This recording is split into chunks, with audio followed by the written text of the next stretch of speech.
खुदावन आपके साथ हो। आज 2 सितंबर सन 2019 की सुबह की दुआ और चाय की प्याली में आपको खुशामदीद। लतूरियाई साल के मुताबिक आज की पहली तलावत मुकद्दस पालूस रसूल का पहला खत तसलोनिकियों के नाम, उसका 4 बाब, उसकी 13वीं आयत मुबारका से लेकर 18वीं आयत मुबारका तक।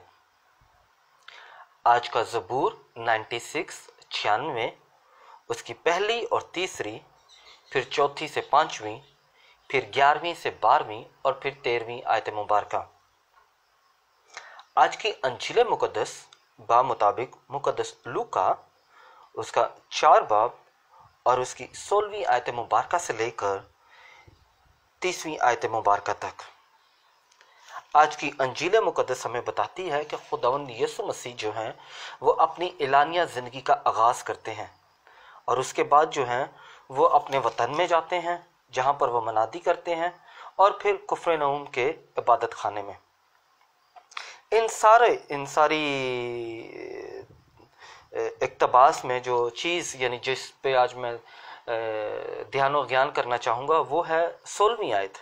16वीं आयत की बे यानी जिसे हम कहते हैं ए और बी। हाँ, मैं आपको बताता चलूँ, बाइबल पढ़ते हुए 2 चीज़ों का ख्याल करें। मेथडोलॉजी, तरीक़ाकार बहुत ज़रूरी है, फिर हमें बाइबल समझ आएगी। हर आयत के 2 हिस्से होते हैं, हिस्सा अव्वल और हिस्सा दोम।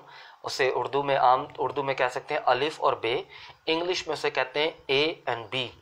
तो इस वजह से यानी इन बाइबल को पढ़ते हुए तरीक़ेकार को ज़हन में रखें। अब जो 16वीं आयत है मुकद्दस लूका की अंजील, उसके 4 बाब और उसकी 16वीं आयत और उसके बे में क्या लिखा हुआ है?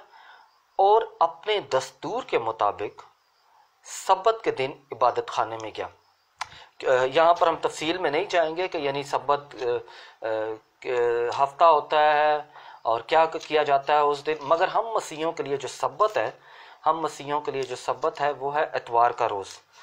तो यानी अगर हम खुदावंद यीशु मसीह की ज़िंदगी में देखें तो वो जो हैं उन्होंने सब्बत के दिन क्या किया? उन्होंने जाके इबादत खाने में गए और पढ़ने को खड़ा हुआ, क्योंकि वो उन्हें रब्बी माना जाता है।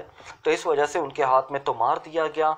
इसी तरह जब हम चर्च में जाते हैं तो हमें तलावत के लिए बुलाया जाता है या किसी और ख़िदमत के लिए, तो झिझकना नहीं चाहिए, क्योंकि हमारे खुदावंद यीशु मसीह ने बिल्कुल ऐसे किया और हमें भी वैसे ही करना चाहिए।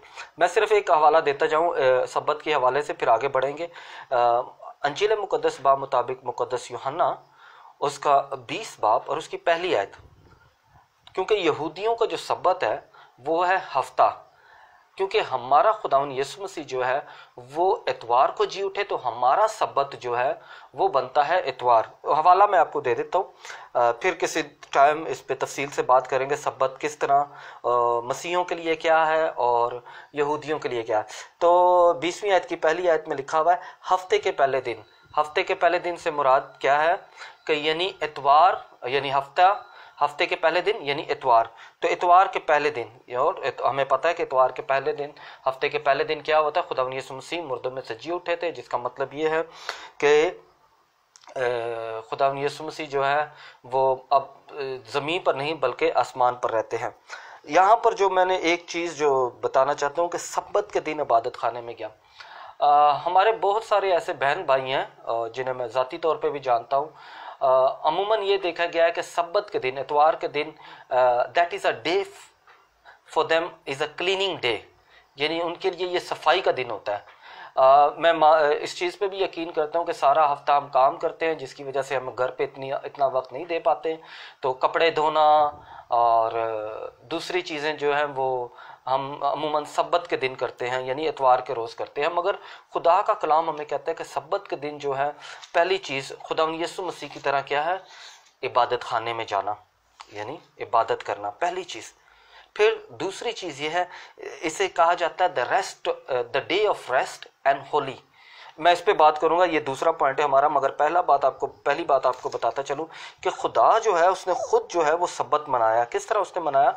आए मेरे साथ कलाम को खोलें, तकवीन की अक़दस किताब, उसका 2 बाब और उसकी दूसरी और तीसरी आयत को ज़रूर पढ़ें, जहाँ पर वहाँ क्या लिखा हुआ है?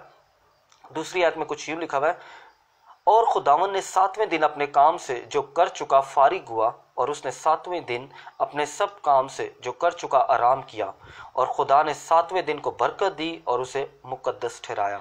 खुदावन ने 7वें दिन को बरकत दी और उसे मुकद्दस ठहराया। आराम किया, खुदावन ने आराम किया। मैं यहाँ पर, क्योंकि हमारे बहुत सारे बहन भाई ऐसे हैं और ख़ास तौर पे मसीही और ख़ुद साख्ता जो हैं, वो तो यानी सब्बत को कहते हैं कि जी बिल्कुल यहूदियों की तरह सब्बत मनाना चाहिए। हरगिज़ नहीं, हरगिज़ नहीं, क्योंकि खुदा जो है वो उसका सब्बत मनाने का तरीका फ़र्क है। हमारे खुदावन यीशु मसीह जो है हमें दर्स देते हैं कि सब्बत के दिन क्या करना है। पहली चीज़ जो उन्होंने की है, क्या किया उन्होंने जाके क्या किया, उन्होंने इबादत खाने में गए, शुक्रगुजारी की है। बिल्कुल आराम जो है वो खुदा जो है हमें कहता है कि आराम करो, और मगर खुदा का कलाम हमें ये बताता है कि खुदा जो है वो आराम किस तरह कर रहा है। आराम जो है वो खुदा जो इशाया नबी का सहीफ़ा खोले मेरे साथ, 40वां बाब और उसकी 28वीं आयत में। खुदा जो है वो तो कभी आराम करता ही नहीं है। हम खुदा को क्यों अपने साथ इंसानों की तरह देखते हैं। खुदा जो है आराम करने से मुराद, मैं नए ऐतनामे से आपको बताऊंगा कि आराम करने का मतलब क्या है और किस तरह का सब्बत जो है खुदा चाहता है, मसीह हमारा खुदावन यीशु मसीह मसीहों से चाहता है कि वो सब्बत को मनाए। आराम के हवाले से बहुत सारे हमारे बहन भाई कहते हैं कि जी एतवार जो है यानी ये मुकद्दस दिन है, तो लिहाजा में कोई काम नहीं करना चाहिए, हम ऐसे करना चाहिए। खुदा ने खुद भी आराम किया, मगर खुदा जो है वो इशाया नबी के सहीफे में क्या लिखा हुआ है, 40वां बाब और उसकी 28वीं हमने, जहां पर कुछ यूं, क्या तूने नहीं जाना या क्या तूने नहीं सुना कि खुदाए कयूम यानी खुदावन और जमीन की हदूद का खालिक थकता नहीं और मांदा नहीं होता, उसकी हिकमत अदराक से बाहर है। फिर सब्बत के दिन क्या करता है, वो थके हुए को कुव्वत देता है और कमजोरों की ताकत ज्यादा करता है। खुदा जो है वो कभी नहीं थकता, कभी नहीं थकता। और हमारे कुछ बहन भाई जो हैं वो ये कहते हैं कि जी खुदा थक जाता है। खुदा हरगिज़ नहीं थकता। खुदा हर वक्त जो है वो हमारे साथ यानी काम करता है। और ये खुदावन यीशु मसीह के अल्फाज हैं। खुदावन यीशु मसीह ने क्या कहा था सब्बत के दिन? खुदावन यीशु मसीह ने साफ कहा है कि जिस तरह मेरा बाप यानी मेरा बाप आज तक काम कर रहा है। किस तरह बाप? आप मेरे साथ हवाला खोलें मुकद्दस अंजील मुकद्दस बाब मुताबिक मुकद्दस यूहन्ना उसका 5 बाब और उसकी 17वीं आयत को ज़रूर देखें, क्योंकि सब्बत को समझना बहुत ज़रूरी है। क्योंकि हमारे कुछ बहन भाई जो खुद साख्ता पास्टर हजरात हैं या कलीसिया हैं, वो सब्बत को गैर मियारी करार देते हुए उसकी तफसीर सही नहीं करते। सब्बत का दिन पहली बात यह कि मुकद्दस है, होली है, चर्च जाना चाहिए यानी इबादत करनी चाहिए। फिर उसके बाद वो काम करने चाहिए जो खुदावन यीशु मसीह ने किए हैं। लिहाजा सब्बत के दिन यानी रूटीन से हट के काम करने चाहिए। ज़रूरी नहीं है कि अब जैसे मैंने कहा कि हमने इसको सफाई का दिन बना लिया है, रिश्तेदारों के पास विजिट का दिन बना लिया है, दोस्त बाबों से मिलने का दिन बना लिया। ये एक समाजी पहलू हो सकते हैं, मगर उसके साथ साथ खुदावन यीशु मसीह की तालीमात को भी ज़ेर गौर रखना चाहिए कि जी हम सब हमारा जो इतवार है, सब्बत का रोज़ है, क्या हम उन 7 कामों में से या जो खुदावन ने हम पे जिम्मेदारी सौंपी है, क्या उनमें से एक काम कर सकते हैं? अगर हम एक काम भी करते हैं तो खुदा हमारा सब्बत कबूल करेगा। पहले इसको देखते हैं कि यानी खुदा जो है वो थकता नहीं है। खुदावन यीशु मसीह के अल्फाज है, जिंदा अल्फाज हैं। क्या लिखा हुआ है ये मुकद्दस यूहन्ना की अंजील में उसका 5 बाब और 17वीं आयत में? मेरे साथ कलाम को खोलें। मगर उसने उनसे कहा कि मेरा बाप अब तक काम करता है। अब तक काम करता है मतलब यानी सब्बत के दिन भी काम करता है मेरा बाप, और मैं भी करता हूँ। क्योंकि ये जो है इसका हवाला मैं बाद में दूंगा कि ये बजाता का लंगड़ा है जिसे खुदावन यीशु मसीह ने सब्बत के दिन जो है यानी उसकी बीमारी से, उसकी अपाहिजी से उसे दूर किया था। अब सवाल यहाँ पर यह पैदा होता है कि सब्बत के दिन क्यों आराम करना चाहिए, यानी एक सब्बत के दिन क्यों आराम करना चाहिए। जैसे हम देखा कि सब्बत के दिन खुदा ने आराम किया। किस वजह से आराम किया है? मेरे साथ कलाम को खोलें, तकवीन की अक़दस किताब उसका 1 बाब और उसकी 10वीं आयत को पढ़ें। 10वीं आयत में क्या लिखा हुआ है वहाँ पर? और खुदा ने देखा कि अच्छा है। ये पहला दिन है, यानी खुदा ने देखा अच्छा है। फिर 12वीं आयत में क्या लिखा हुआ है? तब ज़मीन ने सब नबातात और बीजदार फलदार पौधों और फल देने वाले मेवादार दरख्तों को उनकी अपनी अपनी किस्म के मुताबिक, और खुदा ने देखा कि अच्छा है। खुदा ने देखा। फिर 18वीं आयत क्या है? 18वीं में भी आपको मिलेगा और खुदा ने देखा कि अच्छा है। क्या बना था उस दिन था रात पर हुकूमत करे और रोशनी को तारीकी से जुदा करे। फिर 21वीं आयत में क्या है, दरियाई जानदार और हर किस्म की हरकत करने वाले जानदारों को, वहां पर क्या लिखा हुआ है, खुदा ने देखा कि अच्छा है। फिर 25वीं आयत में क्या लिखा है, खुदा ने जंगली जानवर को उनकी इकसाम के मुताबिक चौपाओं और ज़मीन पर रेंगने वाले जानदारों को, फिर वहां पर क्या लिखा, और खुदा ने देखा कि अच्छा है। अगर आप तकवीन की अक़दस किताब उसका पहला बाब उसकी 10वीं 12वीं 18वीं 21वीं और 25वीं आयत देखें तो सब्बत से पहले जो है सारे काम अच्छे हैं, यानी हर चीज़ जो बनती जा रही है वो अच्छा है। फिर क्या है 31वीं आयत में, अगर आप 31वीं आयत में जाकर देखें तो वहाँ पर लिखा हुआ है, और खुदा ने उन सब चीज़ों पर जो उसने बनाई थी नज़र की और देखा कि बहुत अच्छी हैं। खुदा ने 6 दिन जो है वो काम करने के बाद जब खुदा ने सारी तख्लीक कर ली तो फिर उसने जब मुड़ के देखा तो उसने कहा अच्छा है। सब्बत जो है उसका मतलब ये है कि आप पीछे मुड़ के देखें कि हाँ 6 दिन में खुदा ने मेरे साथ मेरे लिए क्या क्या काम किया, या खुदा ने मेरे साथ मिलकर मुझे किस तरह मेरी रहनुमाई की है कि मैं उसके नाम को जलाल दे सकूं। खुद पीछे मुड़ना, सब्बत का मतलब ये है कि पीछे मुड़कर खुदा के अजाइबात पर गौर करना, खुदा की कुदरत को अपनी ज़िंदगी में देखना। इसलिए ज़रूरी ये है कि सब्बत का दिन जो है वो दोस्तों अहबाबों से मिलने का एक समाजी दिन भी हो सकता है, क्योंकि हमारे पास इतना टाइम नहीं होता, और हम ज़ाहिर है महंगाई है, दूसरी चीज़ें हैं, नौकरी है, मगर उसके साथ साथ एक चीज़ ये भी याद रखने की ज़रूरत है कि मुझे खुदा ने बनाया है, मुझे खुदा मेरी ज़िंदगी में काम करता है, खुदा मेरे बहन भाइयों के साथ रहता है, खुदा मेरे साथ रहता है। पीछे मुड़ के देखना है और खुदा के लिए शुक्र करना है। फिर सब्बत के दिन हमारे खुदावंद यीशु मसीह जो हैं उन्होंने क्या किया, सब्बत के दिन की बात कर रहा हूँ। जो लोग कहते हैं, हमारे खुद साख्ता पास्टर हजरात सब्बत को बिल्कुल गलत मायनों में बयान करते हैं, जो कि बिल्कुल ठीक नहीं है। सब्बत के दिन हमारे खुदावंद यीशु मसीह ने काम किया, और कौन से काम किया उन्होंने देखे। पहला काम जो उन्होंने किया, आज मेरे साथ कलाम को खोलें, अंजील मुकद्दस बाब मुताबिक मुकद्दस मरकस उसका पहला बाब और उसकी 29वीं आयत। खुदावंद यीशु मसीह ने क्या किया, और वो फ़ौरन इबादत खाने से, हमने अपने पहले हवाले में देखा था, कौन सा हवाला था कि मुकद्दस लूका की अंजील उसका 4 बाब और 16वीं आयत में सब्बत के दिन इबादत खाने में गया। तो फिर क्या हुआ, वो फ़ौरन इबादत खाने से बाहर, यानी इबादत खाने से निकल कर, यानी सब्बत का दिन है, वो निकल कर याकूब और यूहन्ना के साथ शमाउन और इंद्रियास के घर आए। फिर 30वीं आयत में क्या लिखा हुआ है, और खुदावन ने क्या किया, उसका हाथ पकड़कर उसे उठाया। यानी किसको उठाया, शमाउन की सास तब से पड़ी थी और उन्होंने फ़ौरन उसकी खबर उसे दी। उसने पास जाकर और उसका हाथ पकड़कर उसे उठाया और उसकी तप उसी दम उतर गई और वो उनकी खिदमत करने लगी। खुदावंद यीशु मसीह ने मौजज़ा किया है। कौन सा मौजज़ा किया है, बीमार को शिफा दी है। ये खुदावंद यीशु, अगर आप अंजील को पढ़ें, चारों अंजीलों को, तो वहाँ पर 7 ऐसे मौजज़े हैं जो खुदावंद यीशु मसीह ने सब्बत के रोज़ किए हैं, सब्बत के रोज़। अब ये पहला मौजज़ा हमने पढ़ लिया। अब दूसरा मौजज़ा आप मेरे साथ देखें। दूसरा मौजज़ा जो है वो भी खुदावंद यीशु मसीह ने सब्बत के रोज़ किया, क्योंकि सब्बत जो है वो खुदावंद का दिन है, और खुदावंद जो है वो चाहता है कि हम इस सब्बत को मनाएं। आए मेरे साथ इसी अंजील को, अंजील मुकद्दस बाब मुताबिक मुकद्दस मरकस उसका 3 बाब और उसकी पहली 6 आयतें जो हैं तीसरे बाब की, उसमें क्या लिखा हुआ है, और वो इबादत खाने में फिर दाखिल हुआ, यानी इबादत खाने में, यानी सब्बत के रोज़। फिर वहाँ पर क्या है, अगर आप दूसरी आयत पढ़े, एक आदमी था जिसका हाथ सूखा हुआ था। क्या हुआ था, हाथ सूखा हुआ था।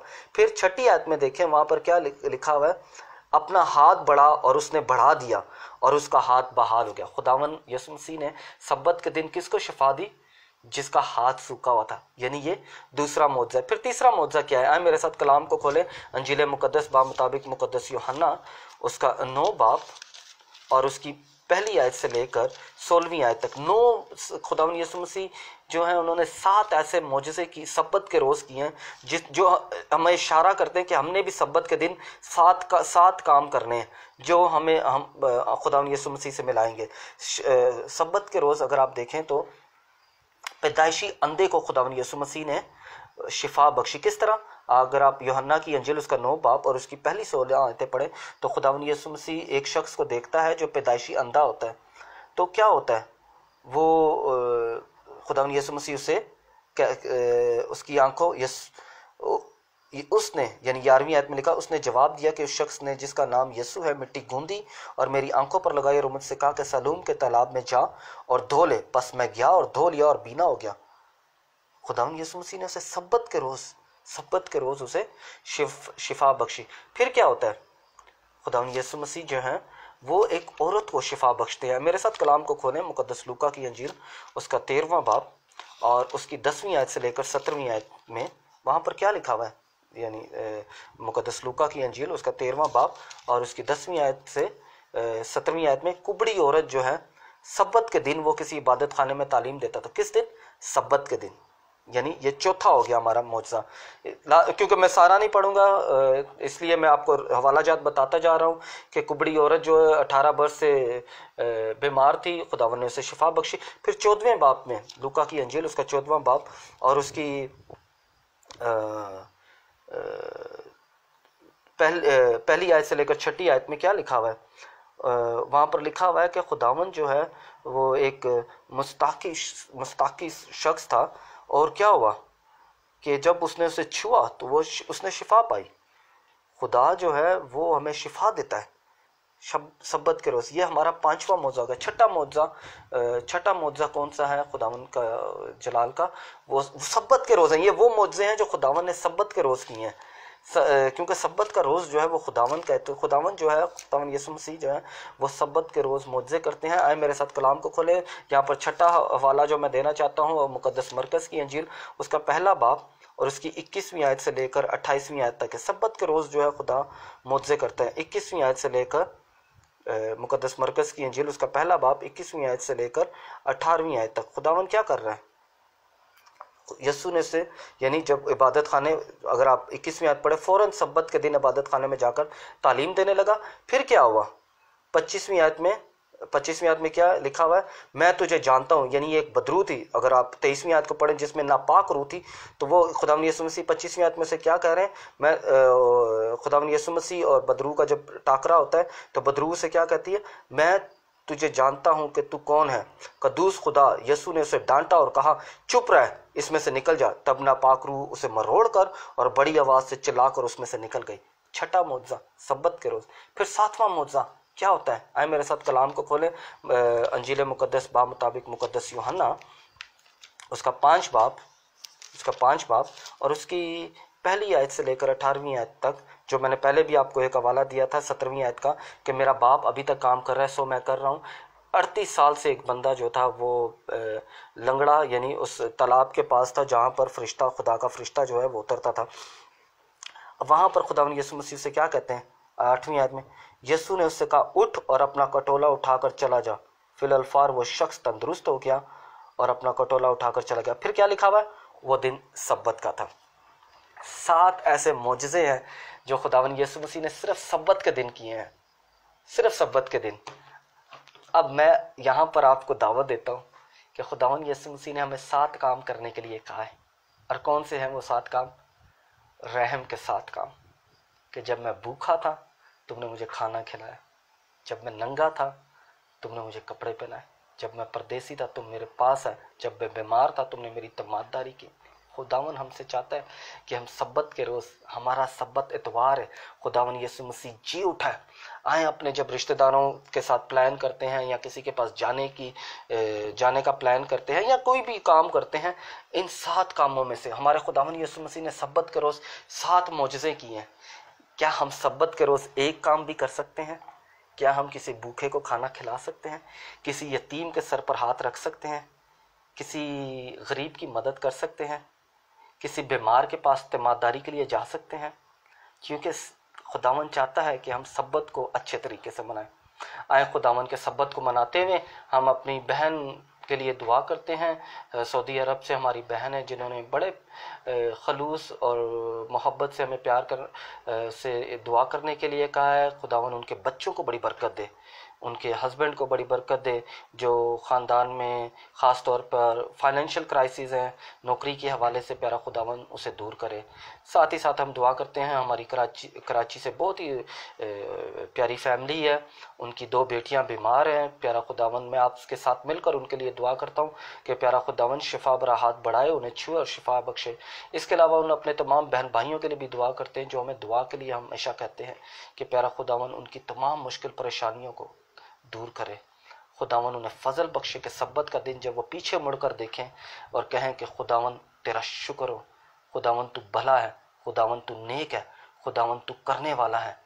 जो सब्बत हम मनाते हैं, आए उस सब्बत में खुदावन जो है वो हमारी ज़िंदगियों का कंट्रोल ले ले। और जब वो हमारी ज़िंदगियों का कंट्रोल ले लेगा तो हमारे घर से परेशानी दूर हो जाएगी, दुख दूर हो जाएंगे, हमारे घर से बीमारी दूर हो जाएगी, परेशानी दूर हो जाएगी। खुदावन आपको और आपके घराने को बरकत दे कि जब आप खुदावन के साथ सब्बत मनाते हैं, उसके नाम की शुक्रगुजारी करते हैं, तो खुदावन आपको अपने जलाल के लिए इस्तेमाल करें। बाप और बेटे और रूल कुदस के नाम से आमीन।